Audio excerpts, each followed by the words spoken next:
ನಮಸ್ಕಾರ. ದುರ್ಗಾಚರಣ್ ಮಾತಾಡ್ತಾ ಇರೋದು, ಶೃಂಗೇರಿ ಕ್ಷೇತ್ರದ ಯುವ ಕಾಂಗ್ರೆಸ್ ಅಧ್ಯಕ್ಷ. ನೀವೆಲ್ಲ ಇತ್ತೀಚೆಗೆ ಗಮನಿಸಿದಂತೆ ದೆಹಲಿಯ ಜಂತರ್ ಮಂತರ್ನಲ್ಲಿ ಏನು ಬೃಹತ್ತಾದ ವಿದ್ಯಾರ್ಥಿಗಳ ಪ್ರತಿಭಟನೆ ನಡೀತಾ ಇದೆ ಕೇಂದ್ರ ಸರ್ಕಾರದ ವಿರುದ್ಧ, ನೀಟ್ ಅಕ್ರಮದ ವಿರುದ್ಧ.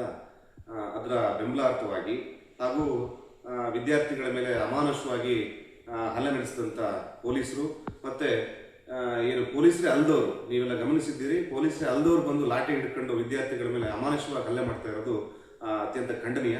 ಆ ವಿಚಾರವನ್ನು ಖಂಡಿಸಿ ನಾವು ಕೊಪ್ಪ ತಾಲೂಕು ಯುವ ಕಾಂಗ್ರೆಸ್ ವತಿಯಿಂದ 27ನೇ ತಾರೀಕು ಸೋಮವಾರ, ಇದೇ 27ನೇ ತಾರೀಕು ಸೋಮವಾರ ಕೊಪ್ಪ ಬಸ್ ನಿಲ್ದಾಣದಲ್ಲಿ ಒಂದು ಬೃಹತ್ತಾದಂಥ ಒಂದು ಪ್ರತಿಭಟನೆಯನ್ನು ಹಮ್ಮಿಕೊಂಡಿದ್ದೀವಿ. ದಯಮಾಡಿ ಎಲ್ಲ ವಿದ್ಯಾರ್ಥಿ ಸಂಘಟನೆಗಳು, ಹಾಗೆ ಎಲ್ಲ ಪ್ರಗತಿಪರ ಸಂಘಟನೆಗಳು, ಹಾಗೆ ಎಲ್ಲ ಜನಪರ ಒಕ್ಕೂಟಗಳು ನಮ್ಮ ಈ ವಿದ್ಯಾರ್ಥಿಗಳ ಪರವಾದ ಒಂದು ಹೋರಾಟಕ್ಕೆ ಬೆಂಬಲಿಸಬೇಕು ಅಂತ ಈ ಮೂಲಕ ತಮ್ಮಲ್ಲಿ ಮನವಿ ಮಾಡ್ತಾ ಇದ್ದೇನೆ. ದಯಮಾಡಿ ಹೆಚ್ಚಿನ ಸಂಖ್ಯೆಯಲ್ಲಿ ವಿದ್ಯಾರ್ಥಿಗಳು ಹಾಗೂ ಸಾರ್ವಜನಿಕರು ಭಾಗವಹಿಸಬೇಕು ಅಂತ ಹೇಳಿ ಮನವಿ ಮಾಡ್ತಾ ಇದ್ದೇನೆ.